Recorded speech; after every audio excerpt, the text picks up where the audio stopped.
Sveiki, brangieji. Šiandieną kalbam apie pilnatį. Sulaukiam pilnaties, reiškia tie užtemimai, lygiai mėnuo nuo to pirmo užtemimo. Ir dabar, ko galima tikėti šią savaitę ir ką daryti, ko nedaryti, ką atneš gero ir ko reikėtų pasisaugoti. Bet pirmiausia, prašau palaikyti mus, spauskit patinka, dalinkitės ir aišku, prenumeruokite mūsų kanalą ir stebėkite Facebook'e, spauskite stebėti. Taigi, iš anksto ačiū ir tęsime. Taigi, šita pilnatis prasideda 13 dieną, tai yra sekmadienį ir tęsis, kaip žinote, 7 dienas, tai yra toks mėnulio ciklas. Jinai yra avine, tai savaime suprantama, kad tuo periodu būsime šiek tiek aktyvesni negu įprastai. Todėl reikėtų biškutį kartais neapsigauti dėl to aktyvumo ir žiūrėti, kur yra palankus aktyvumas, o kur reikėtų ir biškutį save sunorminti, kažkaip tai biškutį raminti ir taip toliau. Nesistebėkite, jeigu jūsų vaikai ir maži ir paaugliukai bus neramesni, nes šita pilnatis yra ypatinga tuo, kad yra labai daug planetų vienam būste, tai yra 8 būste, tai yra vis tiek tai susiję truputį ir su, paimsime iš mistinės pusės, tai yra aišku su finansais susiję, su gimimu, su mirtimi, bet jeigu imant ezoterinę pusę, tai yra susiję su mistika, su suvokimais, su kažkokiom tai mistiniam savybėm, praregėjimais tokiais nebūtinai gerais, bet, reiškia, kaip sakant, ryšys su anuo pasauliu. Pirmiausia, perspėju tuos, kurie labai reaguojate į mėnulio fazes, nes jums gali būti labai neramus sapnai, biškutį baimės, kažkokios fobijos, todėl geriau per šitą pilnatį, daugiau judėti ir mažiau, kokio alučio ar vyno ar šampano geriau nevartoti, nes tai yra, gali sukelti neigiamas pasekmes. Taip pat labai rekomenduoju šitą pilnatį, ypatingai jautriems žmonėms, tai neužmiršti smilkalų, žvakių, neužmirškite varpelių. Vis ruošiuosi padaryti laidą apie varpelius, apie jų naudą, bet vis rankos neprisiruošia, nekyla rankos, arba nekyla, arba tiesiog trūksta rankų. Taigi, varpelius paskambinkite, nebijokite, kad ir sekmadienio ryte ar 12 dienos, išbarstyti sausos druskos kampuose, pigesnės kokios nusipirkite, tam, kad būtų sugeriamos visos neigiamos energijos. Ir tada ta pilnatis praeis net jautriems žmonėms pakankamai ramiai. Ir jūsų vaikeliai miegos ir viskas tam bus gerai. Tai reikėtų į tai atkreipti dėmesį. Dabar iš kitų neigiamų aspektų tai yra tai, kad jūs galite būti piktesni, nervingesni ir skandalai gali kilti lygioj vietoje, kadangi, kaip minėjau, Marsas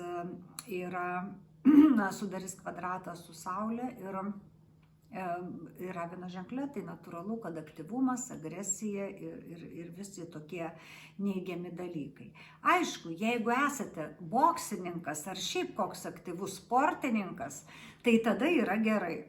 Tada turėsite daugiau tokios tos sportinės energijos, tos fizinės jėgos ir ringe, ar tai sporto salėje, ką jūs tam praktikuojate, ar jeigu jums reikia didelį svorį pakelti, tada bus viskas gerai, bet tam ir išnaudokite savo tą energiją, kuri susikaups. Dar ką noriu perspėti.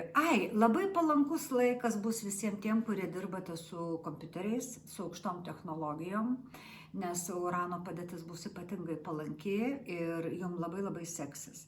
Todėl tikrai nesėdėkite rankų sudėję, tuo labiau, kad jau po tų užtemimų koridoriaus po biškį atsigauname visi, sėdėkite, dirbkite 25 valandas per parą ir 8 dienas per savaitę. Taigi netingėkime. Ir dabar tie, kurie dirbate su žmonėmis, nuoširdus perspėjimas, daugiau medituoti, valerijono tabletės, tik ne lašai. Žinokit, valerijono lašų negalima naudoti, nes jie yra nuodas ir tik tabletės yra stipraus poveikio ir apsaugančios mus.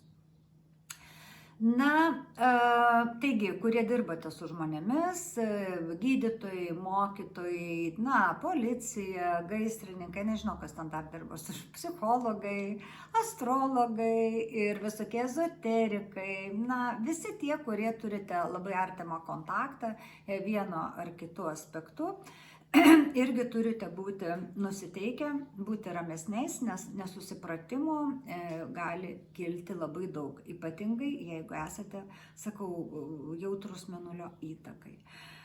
Taigi, dabar dar noriu perspėti tuos, kurie darote dvasinės praktikas. Tai va šitas mėnulis įvairiom dvasiniam praktikom yra ypatingai palankus. Ir jūs galite pasiekti žymiai didesnių rezultatų technikose. Ir nesvarbu, ar tai joga, ar tai tantra kokia, ar tai šiaip kažkoks noras prašviesėti kažkokiu tai klausimu, ar jums kankina toks, kodėl, kažkoks gal esminis toks egzistencialistinis klausimas. Tai šią savaitę jūs galite sulaukti atsakymą. Tai tikrai nebijokite, mąstykite, medituokite, skaitykite labai tokias gilias knygas, nepaviršutiniškas ir mėginkite suvokti to pasaulio sandarą. O kurie užsiimat net ir baltąją magiją, tai irgi labai palankus metas, reiškia daryti kažkokius tai ritualus. Ypatingai, jeigu reikia apsaugoti žmogų, ar tai nuimti kažkokį prakeiksmą, tai irgi yra palanku. Ir taip pat mums, astrologams, taro specialistams ir būrėjams, tai yra ypatingai palankus laikas, nes galva bus skaidri, aiškiaregystės ten tie aspektėliai visi teisingai sudėlioti. Taip, kad tikrai tie, kurie norite eiti konsultuotis, tai tikrai labai geras metas, o tie, kurie konsultuojate, bet kokiu klausimu, irgi jums bus geras metas, nes jūs konsultuosite labai teisingai, patarsite labai teisingai. Taigi, apie šitą ateinančią pilnatį nuo 13 dienos, šiandieną tiek, būkit sveiki, laimingi, turtingi, aiškiaregėkite, galvokite tik gražius, palankius dalykus ir iki kitos savaitės, ate.